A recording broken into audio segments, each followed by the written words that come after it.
Assalamualaikum warahmatullahi wabarakatuh. Halo Ibu, perkenalkan nama saya Dewi Puspitasari.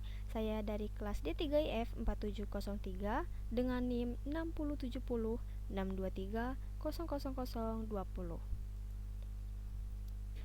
Pada kali ini saya akan menjelaskan tentang jurnal 5 nomor 1 yang membahas mengenai notasi infix dan notasi postfix.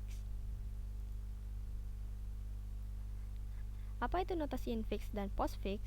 Pada dasarnya, notasi infix ini adalah notasi yang dimana operator seperti tambah, kurang, bagi dan kalinya maupun pangkat itu berada di antara operan seperti angka ataupun huruf yang akan dilakukan operasi aritmetika. Contohnya seperti 1 ditambah 2, lalu ada X pangkat 2 ditambah B ditambah C, dan lain-lain. Kemudian, untuk notasi postfix adalah notasi yang dimana operator seperti tambah, kurang, bagi kali, maupun pangkat berada di belakang atau setelah operan seperti angka ataupun huruf yang akan dilakukan operasi aritmetika. Contohnya 5, 10, 5, 20, 10 dikali 40 dibagi lalu ditambah dan lain-lain. Dalam aritmetika, setiap operator itu memiliki presiden yang berbeda-beda.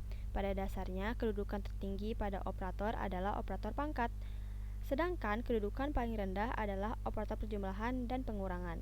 Di sini mungkin akan terjadi sebuah pertanyaan, mengapa tanda kurung bukan menjadi presiden tertinggi? Nah, dalam penggunaan notasi ini sebenarnya tanda kurung itu digunakan sebagai pembatas bagi ekspresi aritmetika yang akan dilakukan. Jadi kadang dia tuh ada tapi dia tidak terlihat gitu. Atau mungkin kalau misalnya ingin kita tambahkan sendiri juga bisa. Nah, untuk lebih jelasnya, di sini saya akan menjelaskan dulu cara kerja dari notasi infix dan postfix. Nah, di sini ada terdapat sebuah perbedaannya. Ketika kita menguraikan postfix infix to postfix, yang perlu kita ketahui adalah posisi operan dan operator ini bisa berubah. Namun untuk operannya sendiri, ia tidak akan berubah urutannya. Contohnya seperti ini. Pada notasi infix, kita memiliki A ditambah B dikali C. Lalu ketika kita mengubahnya menjadi postfix, sekarang kita memiliki A, B, C dikali dan tambah. Nah, yang dimaksud posisinya bisa berubah itu adalah yang awalnya di antara operan ini selalu ada operator. Nah, sekarang operator itu sudah berpindah tempat gitu. Sehingga yang kita lihat di sini adalah urutan operannya tetap sama ABC-nya. Namun operator yang awalnya penjumlahan lalu perkalian ini tempatnya sudah berbeda, yaitu penjumlahannya berada di urutan kedua setelah perkalian. Nah, lalu bagaimana ini bisa terjadi? Kita akan ambil sebuah contoh. 4 dikali 5 ditambah 6 dibagi 7. Nah, sekarang saya akan memberikan sebuah gambaran bagaimana proses perubahan dari notasi infix ke notasi postfix. Berikut adalah video yang saya telah buat sebelumnya. Pertama-tama, saya akan menyediakan dua buah tempat, yaitu untuk operator dan satu lagi untuk postfixnya. Nah, tempat untuk operator ini berguna untuk membandingkan si precedence operatornya. Kemudian sekarang kita akan mengiterasi dari kiri ke kanan. Pertama-tama, kita memiliki angka 4. Nah, angka 4 ini karena ia bersifat operan, maka saya akan memindahkannya ke tempat postfix.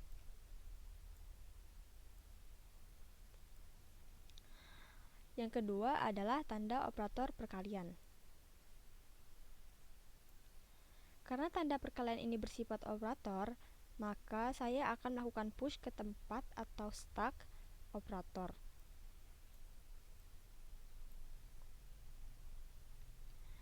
Nah, yang ketiga ini kita memiliki angka 5. Nah, angka 5 ini bersifat operan, maka dari itu saya akan langsung memasukkannya ke dalam postfix.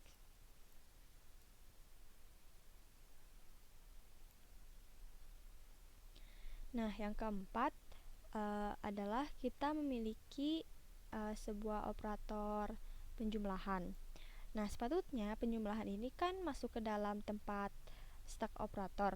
Tapi sebelum itu, kita akan melakukan sebuah pengecekan apakah operator yang di dalam stack ini memiliki precedence yang lebih tinggi dibandingkan operator yang akan dimasukkan. Jika iya, maka ia akan mengeluarkan operator tersebut terlebih dahulu sebelum ditimpa lagi dengan operator yang baru. Nah, di stack operator itu kan sudah ada operator perkalian.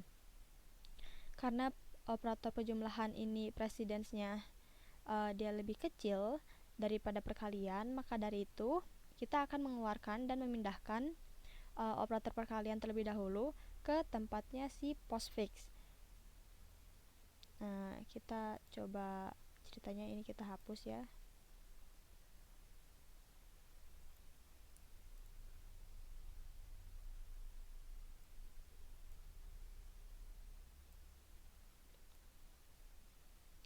Lalu setelah operator perkalian itu dipindahkan ke tempat postfix, sekarang kita dapat melakukan push operator penjumlahan itu ke tempat atau stack dari operator.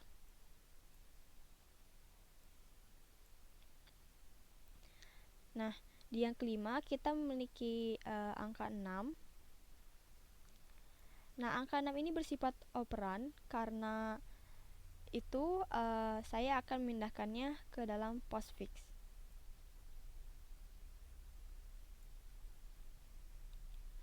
Nah, di angka 6 ini adalah kita memiliki tanda operator pembagian. Nah, karena operator pembagian ini memiliki precedence yang lebih tinggi dibandingkan operator penjumlahan, maka kita dapat langsung melakukan push ke dalam tempat atau stack dari operator. Nah, lalu yang terakhir ini kita memiliki angka 7. Nah, karena angka 7 ini bersifat operan, maka dari itu saya akan memindahkannya ke postfix. Nah, karena kita sudah mencapai akhir dari ekspresi ini, maka kita dapat langsung mengeluarkan operator dari stacknya. Karena stack bekerja dengan mengeluarkan bagian yang paling atas, maka ia akan mengeluarkan pembagian terlebih dahulu. Kita ubah ke sini. Dan disusul oleh penjumlahannya. Ini ceritanya kita hapus.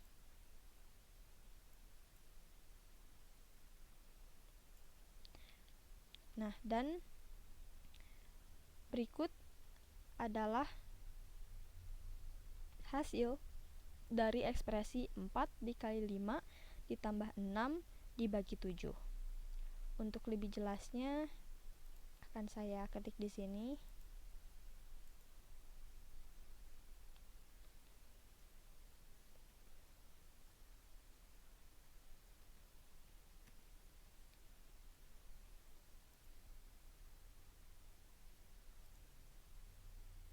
Sekian dari saya.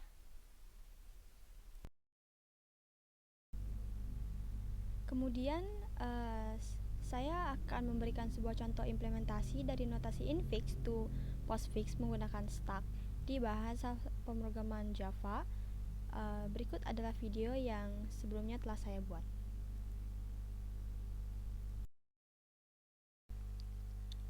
Di sini sekarang saya memiliki dua buah file. Yang pertama itu ada infix to postfix sebagai file prosesnya, dan yang kedua ada main-app.java sebagai file eksekusinya. Pada file ini, di sini terdapat beberapa metode yang nantinya akan saya jelaskan seiring berjalannya penguraian ini. Nah, yang pertama, di sini ada metode infix to postfix yang memiliki sebuah parameter string bernama infix yang akan menerima sebuah data dari file main-app.java. Lalu, seperti yang saya bilang pada penjelasan sebelumnya, bahwa saya akan membuat dua tempat untuk menempatkan sebuah operator dan hasil postfixnya. Nah, operatornya ini saya menggunakan stack, sedangkan hasil postfixnya saya menggunakan array list. Kemudian di sini ada for each. Nah, for each ini tuh berfungsi untuk mengiterasi setiap elemen dalam sebuah struktur data. Dan data yang diambilnya itu per kata menggunakan split. Nah, jadi dia tuh akan ngambil data secara satu persatu yang dipisahkan oleh spasi. Nah, contohnya itu misalnya kita punya sebuah rumah dan kupu-kupu. Nah, pertama dia kan ngebaca rumah, tapi ya udah rumah aja, nggak akan sambung ke kupu-kupu karena dia dipisahkan oleh sebuah spasi. Terus yang kedua ini kupu-kupu. Karena kupu-kupu ini menggunakan tanda pisah menggunakan strip, maka ia akan tetap terbaca kupu-kupu. Lain halnya jika kita menuliskannya seperti ini. Maka yang akan terjadi adalah ia akan mengambil kata kupu dan kupu secara terpisah. Kemudian di sini ada pengecekan if dengan metode tambahan is operator. Itu di bawah. Nah, is operator ini ngecek apakah data yang diambil sebuah operator atau bukan. Nah, ini beberapa contoh operatornya, ada tambah, kurang, kali, bagi, dan modulus. Jika itu sebuah operator, maka akan langsung ditambahkan ke dalam sebuah stack operator. Dan jika bukan, berarti yaitu sebuah operan, maka akan langsung dipush ke dalam postfix. Nah, selama penambahan operator, di sini adalah sebuah while yang dimana ketika stacknya tidak kosong, dan ini sebuah metode juga di bawahnya untuk sebuah metode perbandingan antara data yang sekarang dengan data stack yang teratas. Jika misalnya stacknya nggak kosong dan ternyata data yang sekarang memiliki precedence yang lebih rendah, maka dia akan mengeluarkan isi stack yang teratas dan memindahkannya ke dalam sebuah release. Nah, ini akan terus dijalankan sampai si ekspresinya itu selesai. Jika sudah, dia akan melakukan sebuah perulangan di mana ketika stacknya ini masih ada isinya, dia akan mengeluarkan semua isi dan dipindahkan ke dalam sebuah release postfix. Jika sudah selesai, dia akan mengembalikan sebuah string.join, yaitu dia akan menyambungkan semua string-string yang ada di ArrayList ini menjadi sebuah satu string. Nah, dalam perbandingan ini di sini terdapat sebuah metode tambahan juga yang dimana dia memberikan sebuah nilai kepada setiap masing-masing string. Nah, sekarang kita akan coba untuk menjalankan aplikasinya. Nah, awalnya ini seperti ini ya.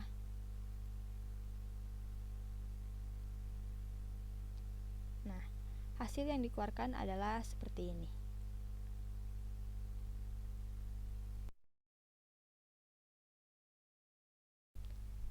Baik, mungkin sekian dari saya. Mohon maaf bila ada kata yang salah atau kurang berkenan. Wassalamualaikum warahmatullahi wabarakatuh.